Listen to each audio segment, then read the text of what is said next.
All right, let's talk about Habakkuk or Habakkuk, as others pronounce it. Pronounce it either way you want. I like Habakkuk. Sometimes I say Habakkuk. Whatever. Go with it.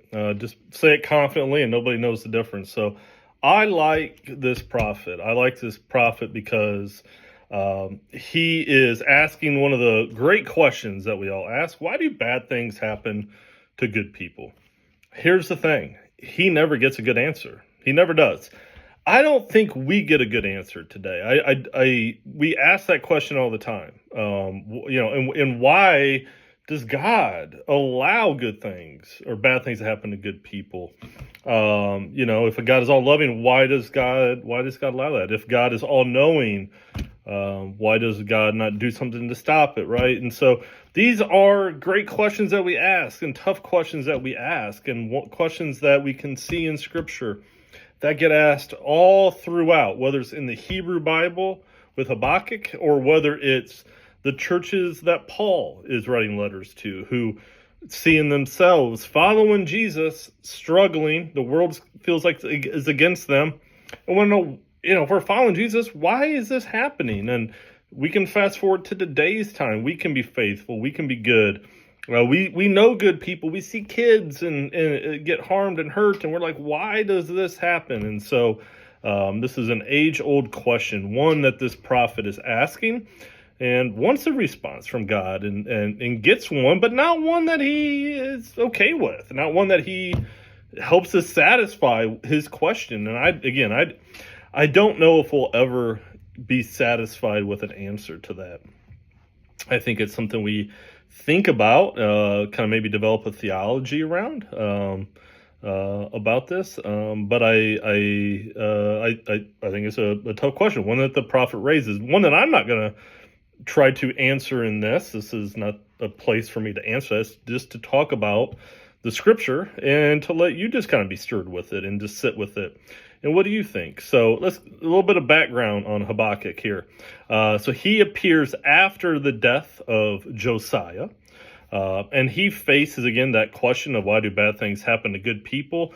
And the reason for this is because this king who had brought the people to faith, this wonderful king that Habakkuk saw, was killed in battle against their enemies. And like, why would you allow this king, our leader, to be killed when he's doing the things that you would want out of a good leader? So that's where this question comes from.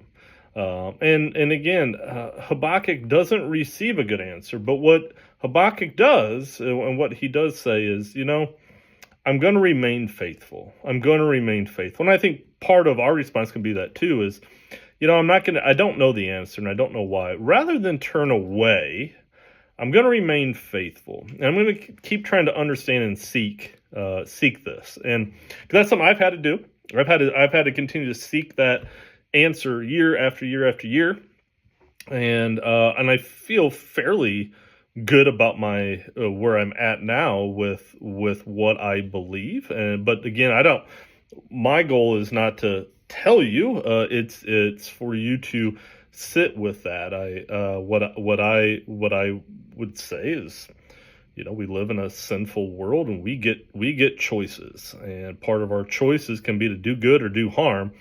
And God doesn't really interfere with our free will. If God would interfere with our free will, would we then be free to also love God? And what kind of love is best? A love that you're forced to love, or that you get to choose to love? And I think it's just that part of we get to choose to love God and choose to love our neighbor, and sometimes we also get to choose to not do either well. And so that's part of my theology. But again, I guess I just share that to maybe help get the wheels spinning a little bit. I'm not saying that is 100% correct, and I have it all nailed down. And but it's a little taste of what I think. I can expand on that and stuff. But that's something for you to think about, for you to consider the answer to that question. If somebody is outside the faith and comes to you and asks you, like, but why do bad things happen to good people? I struggle following a God when I see bad things happen to good people. Like, how do you do this? And part of my thing is, I want to keep the faith and keep trying to seek those answers in my own faith. I think that's what Habakkuk is alluding to. And he believes that only through God's salvation is granted, and I believe that too. So, I want to stay in that tension in my faith, because for me, it doesn't lessen my belief in Jesus and in the power and love of God, but it's just an uncomfortable part of our existence when we see this happen, and I think it's just some tension we need to hold as a community at times, individually and as a community, to try to seek some deeper understanding to it. We would love to get that question answered and know the answer, but it's one that we'll never quite get it. We can just kind of form our theology around it. So let's talk about these 3 chapters here in Habakkuk. Chapter 1, the prophet lodges their complaint to God. He feels God is in some ways punishing the wicked enough that his prayers aren't being answered. I mean, I really love the verses in 2 to 4. I try to imagine Habakkuk saying this. Not, when we read scripture, sometimes we will just read it and say, "Oh Lord, how long shall I cry for help, and how you will not listen." Don't read it like that. Read it as if he is mad. He is mad. He is angry at God. He is upset. He is devastated. He is grief-stricken, right? "Oh Lord, how long shall I cry for help, and you will not listen?" Think about this emotional, crying out to God, not just some, "Oh Lord, how long shall I?" This is a lament to God. This is meant to be emotional.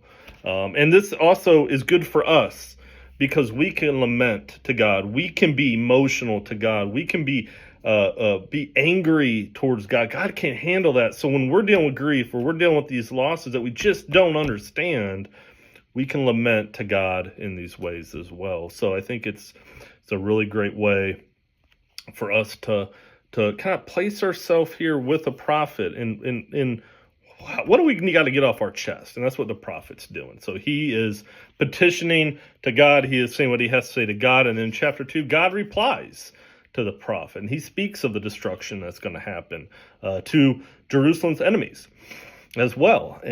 But in this reply, the prophet doesn't feel like the question is answered, right? So he comes back in chapter 3 and replies in a prayer of sense, and is troubled by what God shared with him, right? He wants a more straight answer. He would like more assurances that good is going to happen for Jerusalem than what he received. But this is where he makes that turn in verse 17 in chapter 3. It says, regardless, he's going to remain faithful. Even with these hardships that are occurring, he's going to remain faithful. Even though he doesn't understand, he's going to remain faithful because in God is where salvation is granted. So I think in some ways we can be inspired by Habakkuk's and we can relate to how he feels in this moment. So another great one of these minor prophets that we read about that doesn't take long to read, but a powerful message, and one that resonates throughout history, resonates into our present time. So hope you keep reading the Bible and keep at it.